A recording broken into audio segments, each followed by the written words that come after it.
Well done, Square Enix. Mission accomplished. You have managed to break the internet on a Kim Kardashian level.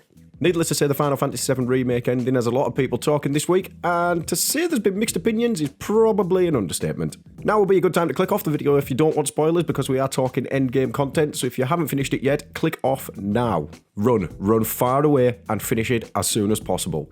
Now, where to start?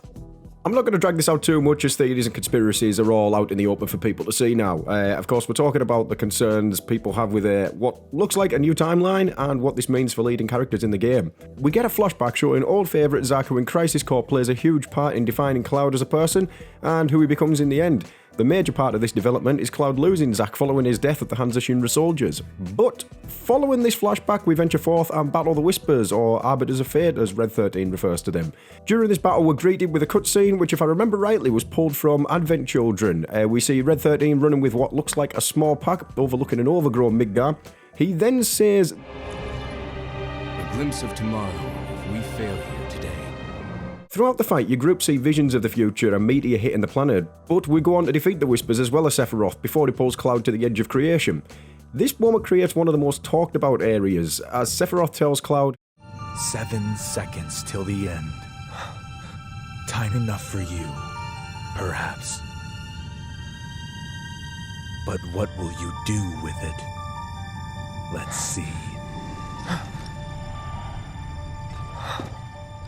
It's such an emphasised line and pretty much sent the entire Final Fantasy VII community into a headspin. If you thought that was enough, after defeating the Whispers, we're greeted to the end cutscene, which shows that Biggs is alive, unlike the original. And hawk-eyed viewers have also pointed out the gloves on the bedside, which resemble the ones that Jessie wears as well, meaning she could also have survived. We also never really see Wedge die on screen, so there's also that little mystery. But then, as your group decides they must venture out to find and defeat Sephiroth once and for all, we see Zack, alive and well, carrying Cloud towards Midgar and past our party, but not seeing each other, kind of if it's happening in some kind of alternate reality.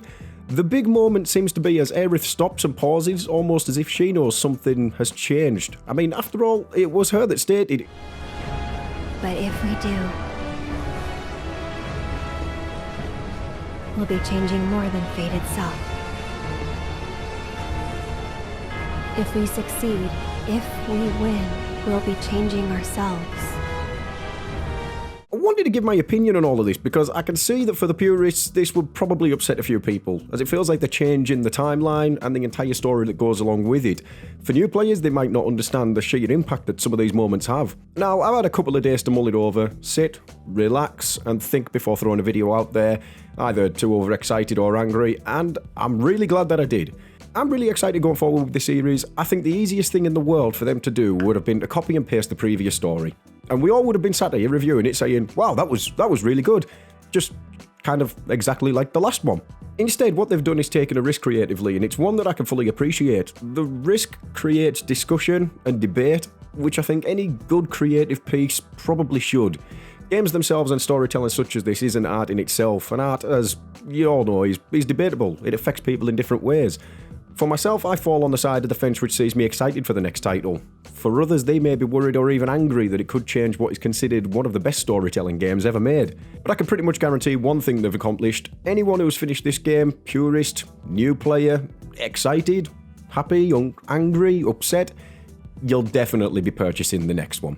So what were your opinions on the ending? How do you think we go forward with this story? Do drop me a comment below, and please do leave a like if you have reached this point in the video. It means a lot, it really helps me to grow this channel further as well, and don't forget to subscribe for future content. I will see you in the next one. Peace.